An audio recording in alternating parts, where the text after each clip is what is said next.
video is all about the policies, rules, and procedure of Colegio de Puerto Galera. Let's start with admission policies. Colegio de Puerto Galera has a scholarship program. In order to apply for the scholarship program, an applicant should take a competitive written examination and undertake an oral interview. Aside from that, the applicant must provide the following applications and requirements. The applicant and his parents must be resident for at least 1 year of Puerto Galera and must be of good moral character and must pass the written examination and interview and must submit these following documents. The documents mentioned above should be submitted at the Colegio de Puerto Galera Admin Office for evaluation.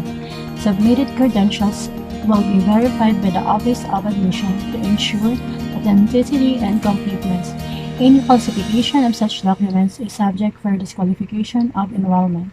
And for the examination passers, the applicants will be ranked according to the result while a committee shall determine the quota. We also have here the registration policies. The registration and enrollment process follow two stages, the pre-enrollment and enrollment stage.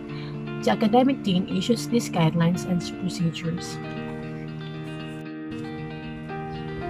And for program requirements, you need to complete all the curriculum that they require and also the accreditation and validation of every unit. Colegio de Puerto Galera also have an orientation for all students.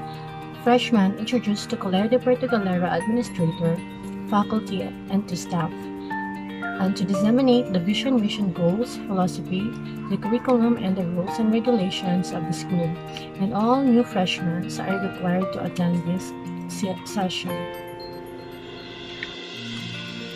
And for academic policies, they have number 1, the study load.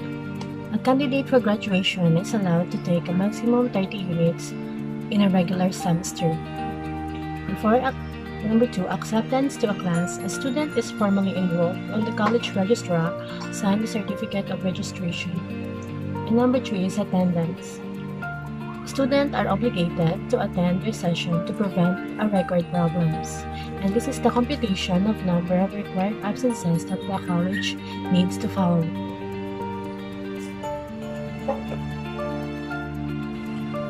And you also have here the authorized withdrawal or dropping of courses.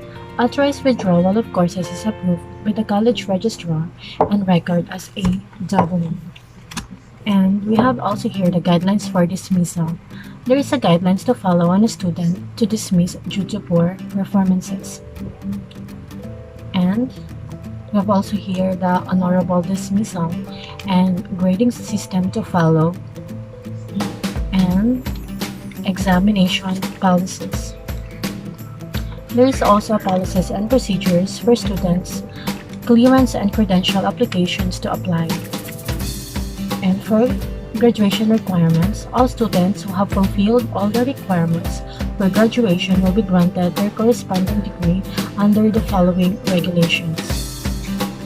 And for graduation with honors, all students with required residence and have an average on the basis of units will be awarded with following honors.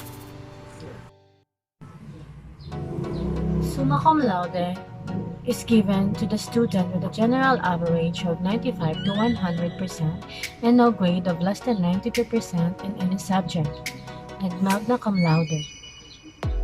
This is given who had an average of 90 to 94% and no grade less than 89% and must be resident of at least 6 semesters.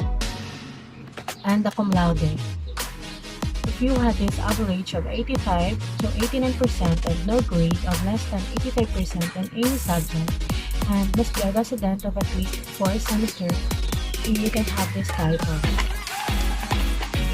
And in any instance that the students do not qualify for the academic recognition, they will have ranked accordingly and recognized as top 1 to top 2, etc. and regardless of their courses. And that's all for academic policies and rules and procedures. with you.